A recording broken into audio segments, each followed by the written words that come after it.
IT job కోసం చూస్తున్నారా? ఐటీలో కెరియర్ బిల్డ్ చూసుకోవాలనుకుంటున్నారా? అయితే సమాధానం కోడింగ్ ట్యూటర్. సాప్ మీద నా పక్కనే ఉండే ఎప్పుడు మెలకు వచ్చినా చదువుకోవడం, ఎంజాయ్ చేయటం. సో ఆల్మోస్ట్ కంటతా వచ్చేది. నాయుడు గారు కూడా ఏమయ్యా ఏంటి చేతిలో అనేవాడు. స్క్రిప్ట్ అంటే I mean he really use to appreciate people who carried a script, who really believed in the script. So అట్లా నువ్వు నాకు నచ్చావు వాజ్ ఎ స్పెషల్ ఫిల్మ్ అండి. We really enjoyed making the film, reading the script, every aspect of it.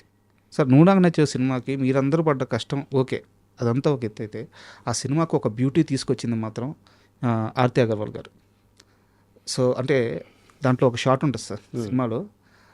వాళ్ళు బయటికి వెళ్ళిన తర్వాత ఇంకో heroine పెళ్ళికి వెళ్ళిన తర్వాత ఇంట్లో నుంచి మెట్ల మీద నుంచి ఆమె రెడ్ శారీ కట్టుకొని అట్లా మెట్ల నుంచి దిగుతా వస్తుంటుంది అనమాట. వెంకటేష్ గారు ఒక ఎక్స్ప్రెషన్తో అలా ఒక దేవతను చూసిన ఫీలింగ్స్తో అలాగే ఆగిపోతారు. అప్పుడు అమ్మాయి కళ్యాణ్ అస్సలు వాట్ ఏ షాట్ సార్. అంటే ఆర్తి అగర్వాల్ గారిని ఇక్కడ ప్లేస్ చేయాలన్న ఆలోచన ఎలా వచ్చింది? ఈ షాట్ గురించి చెప్పారు కాబట్టి భాస్కర్ చాలా ఇమాజిన్ చేసుకున్నాడు ఆ షాట్ ఎలా ఉండాలో. సో సినిమా అంతా మేము ఊటీలో చేసాం, ఈ రెలవెంట్ పార్ట్స్ అవన్నీ కూడా. బట్ తనకు అక్కడ ఏ లొకేషన్ నచ్చలా.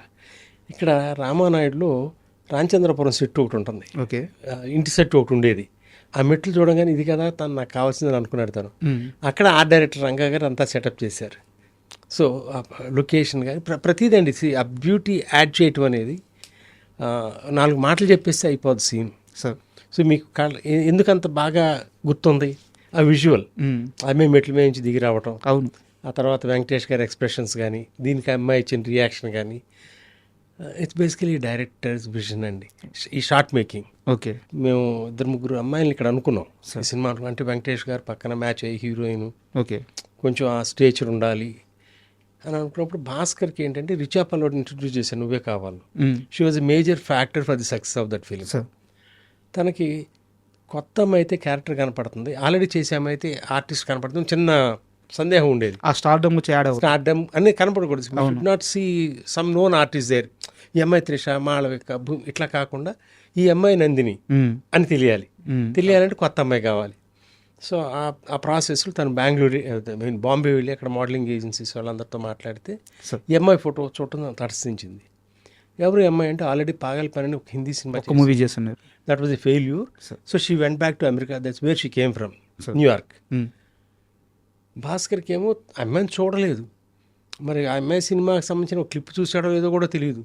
మరి ఆ ఫోటో చూసి ఈ అమ్మాయి అనేది నేను ఎందుకు అనుకున్నాడో కూడా తెలియదు. సో భాస్కర్ చెప్పి సార్ ఈ అమ్మాయితో బాగుంది సార్ అంటే వీ జస్ట్ ట్రస్టెడ్ హిమ్. ఆ అమ్మాయిని నమ్మి అప్పుడు న్యూయార్క్ నుంచి పిలిపించి ఇక్కడ స్క్రీన్ టెస్ట్ అని అరేంజ్ చేసి ఇమీడియట్గా will go head with the shooting sir. So అట్లా జరిగిందండి. సచ్ ఎ గ్రేట్ సోల్ అండి అమ్మాయి, such a dedicated female she was. అన్ని మధుర క్షణాలు పాపం మన మధ్య లేదు ఇప్పుడు. ఎస్పెషల్లీ న్యూజిలాండ్ సాంగ్స్కి వెళ్ళినప్పుడు కూడా అసలు ఎంత పరితపించేదో ప్రతి ఆస్పెక్ట్కి. తనకి ఎంతో బాగా పోయినప్పటికీ కూడా లిరిక్స్ అని కంఠస్థం చేసి వచ్చేది. అమ్మాయికి ఏమీ ఈ భాషే తెలియదు. Basically she was Born and brought up in New York. ఈ తెలుగు లిరిక్స్ని కంఠస్థం చేసి అక్కడికి వచ్చి ఉన్నమాట చెప్పనివ్వు కానీ ఏదైనా చూడండి ఎంత చక్కగా అసలు లిప్సింగ్ కానీ లంగా ఓణి వేసినప్పుడు ఎంత తిరిగింటి అమ్మాయిలాగా కనపడటం. కరెక్ట్. ఆ సంస్కారం కూడానండి షెడ్యూల్ అయిపోయి మళ్ళీ అమెరికా వెళ్ళి మళ్ళీ రావడానికి ముందు వెళ్ళేటప్పుడు ఎప్పుడు కాళ్ళకి నమస్కారం చేసి వెళ్ళేదండి. So that was the culture. We all miss. అంటే నేను సబ్జెక్ట్ నుంచి కాస్త డివియేట్ అవుతున్నాను అనుకోకపోతే, ప్లీజ్, ఆమె మరణం జరిగిన తర్వాత మీకు ఆ ఇన్సిడెంట్ ఎలా జరిగింది, ఎలా తెలిసింది, మీ రియాక్షన్ ఏంటి? లేదు, అప్పటికి తను అమెరికా వెళ్ళిపోయి అక్కడ పెళ్లి చేసుకోవడం చేసింది అనుకుంటే వీ లాస్ట్ టచ్ అండి, తెలియదు. వీ ఫీల్ బ్యాడ్ అండి, like such a beautiful girl, such a wonderful person she was. She is no more అనేది it hurts for some time, then we move on sir. And మళ్ళీ నువ్వు నాకు వచ్చే విషయానికి వస్తే, మీ సినిమాలన్నిటికి కూడా పాటలు అంటే స్రవంతి అంటే పాటలు, పాటలు అంటే స్రవంతి, ఒక ప్రాణం పెట్టేస్తారు పాటల విషయంలో. ముఖ్యంగా సిరివెన్నెల సీతారామ శాస్త్రి గారితో మీరు గడిపిన క్షణాలు, ఒక 400 రాత్రులు ఆయనతో పాట రాసేటప్పుడు ఆయన పక్కనే ఉండడం ఎంతో తక్కువ మందికి మాత్రమే దొరికే అదృష్టం. మీ సినిమాల్లో మొత్తం 83-84 పాటలకు ఆయన ఆయన రచించారు, ఆ పాటలు రచించారు. ఇంతటి అదృష్టాన్ని పొందారు కదా. నువ్వు నాకు నచ్చావు సినిమా ఆ ట్రావెలింగ్లో శాస్త్రి గారితో మీకున్న కొన్ని మూమెంట్స్ పంచుకుంటారు. తప్పకుండా అండి. యాక్చువల్గా శాస్త్రి గారితో నా ప్రయాణం లేడీస్ టైలర్ 1986 అండి. అప్పుడే చెన్నై షిఫ్ట్ అయ్యాం. అంటే నాది మొదటి సినిమా. శాస్త్రి గారు కూడా అంతకుముందు సిరివెన్నెల సినిమా రాసి సార్ అప్పటికి ఇంకా ఫ్యామిలీ అక్కడికి రాలేదు. అందరం అక్కడ మైగ్రేట్ అవుతున్నారు.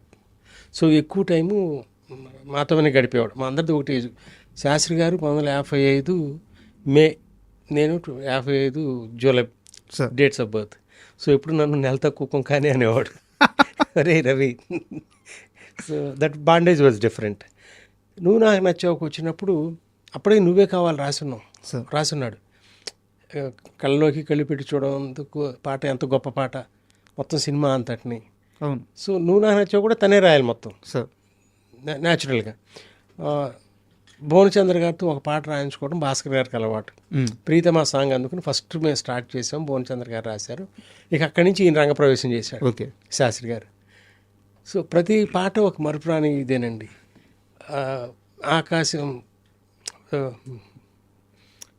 అదే మబ్బులతో వేయాలి మన పందిరి పాట, ఆకాశం దిగి ఆకాశం దిగి వచ్చి మబ్బులతో వేయాలి మన పందిరి అనే పాట 8 రాత్రులు రాశాడండి. బా తను తృప్తి పొందడు అయ్యేదాకా మనకి తను హ్యాపీ ఫీల్ అయితే తప్పితే బాగుంది కదా అయిపోయింది కదంటే తను ఫినిష్ అయింది అనుకున్న తర్వాత మనకి ఇస్తాడు. మన కోసం రాయడు, తన కోసం రాసుకుంటాడు. మనం తృప్తి చెందేదాకా రాస్తాడు. Okay. So it's not commercial. Trivikram చెప్పాడు ఆయన దీన్ని ఒక సేక్రెడ్ ప్రొఫెషన్ కింద తీసుకున్నాడు, ఒక పవిత్రమైన వృత్తి ఇది. సో అట్లాగే చేశాడు అన్ని పాటలకి. అంత మదన పడేవాడు, చాలా ఇబ్బంది పెట్టేవాడు చిన్న చిన్న వాటికి. అంటే నీకు తెలియదు, నువ్వు ఉండు, నేను ఇదే కరెక్ట్ అని ఇప్పుడు అనలేదండి ఆయన. ఓకే. మనం చాలా చిన్నవాళ్ళం. ఇప్పుడు వెనక్కి తిరిగి ఆలోచించుకుంటే ఇది కాదులే అని అంత సాహసం ఎట్లా చేయగలుగుతాను నేను? ఆ పరిచయం ద్వారానా, లేకపోతే మిగతా వాళ్ళు ఎవరు చేయలేరేమో. కరెక్ట్. సో ఆ ఇంటిమసీ. సో తను రాసి ఆ ఫ్లోలో భాగం తను అట్లా. అందుకనే తనతో ఉండటం ఇష్టం నాకు. ఉండాల్సిన అవసరం లేదు. అవును. శాస్త్రి గారు నేను ఉండాలని కోరుకోలే ఈ రోజున అక్కడ. బట్ నాకు అక్కడ ఉండటం ఇష్టం, తనకే ఇష్టమే. ఏదన్నా ఒక గొప్ప పదం వచ్చినప్పుడు అది ఏం చేసావంటే అండి, పేపర్ల మీద వెనకాల ఇదే ధ్యాస తనకి. అందులోనే లీనమైపోయి ఉండి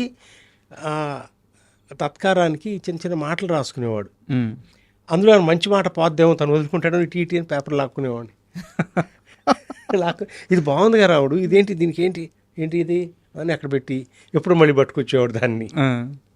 so the travel was really extraordinary అండి. గొడవలు కూడా పడ్డారంట శాస్త్రి గారితో మీరు? గొడవలే ఉంటాయి. గొడవలు అంటే ఆ సందర్భంలో అది ఇంకా భార్యాభర్తల గొడవలాగా? అబ్బే అట్లా గొడవలు పడేంత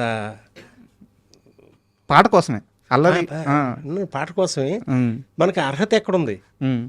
ఆయనది ఇది కాదు, ఇది ఉండాలి అని చెప్పి స్థాయి ఎక్కడుంది? లేదు కదా. వినంగానే బాగుందా లేదా చెవులకి అంతవరకు చెప్పగలం కానీ అందులో తప్పులు బేరీ చేసే శక్తి మందేంటి? మంది కాదు. కరెక్ట్. సో తర్వాత ఒకరోజు ఫోన్ చేశాడు. కొన్ని పాటలకి తను రాయటానికి ఎందుకు వేరే రాయాల్సి వచ్చింది. తను రోజు ఫోన్ చేసి, ఎరా నేను పాటలకు పనికిరానా అన్నాడు. అయ్యా. అంటే రాముడు, మన ఇద్దరం కావాలనుకున్నది వేరే వాళ్ళు దిద్దటం నాకు ఇష్టం ఉండదు. నువ్వు రాసింది నేను అనుకున్నది వేరే వాళ్ళు ఇది కాదు అని అనటం నేను సహించలేను. ఇవాళ పరిస్థితులు అట్లా ఉంటున్నాయి వద్దు మనకి అని. ఇంకా ఆఖరి సినిమా రెడ్ సినిమాకి నేను తీసిన last cinema.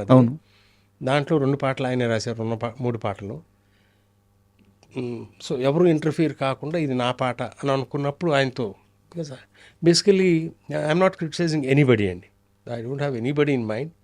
But still Shastri garu రాసిన దాన్ని దిద్దటం అనేది నాకు ఇష్టం ఉండేది కాదు, వేలు పెట్టడం నాకు ఇష్టం లేదు. ఆయనకంటే ఎంతో పెద్దవాళ్ళు ఇది తప్పు అని అన్నాళ్ళు తప్పితే ఆయనకంటే పెద్దవాళ్ళు నాకు ఎవరు లేరు అక్కడ. ఎవరున్నారు ఆయన సమకాలికులు? ఆయనే కదా మనకి. So at the same time ఆయనే ఎవ్రీథింగ్. ఆయన రాసి ఇచ్చాడంటే అది వేదం కింద తీసుకోవాలి మనం. దాన్ని ఇది బాగాలేదు అనే మాట అసలు ఎట్టా అనగలవు నువ్వు? ఎందుకన్నా సార్ ఆయన మాట? అంటే నేను కూడా కొంచెం ఆ డిస్టెన్స్లో ఈ కమర్షియల్ మోసలోకి వెళ్ళిపోతున్నాం మనం పాటలు. ఇదివరకు మనం నువ్వే కావాలి, నువ్వు నాకు నచ్చావు, ఎలా చెప్పడం, అట్లాంటి సినిమాల పంథాలో నుంచి కొంచెం దూరం వెళ్ళామనుకోండి, మేబీ అవుట్డేటెడ్ అయిపోతున్నాం మేమిద్దరం.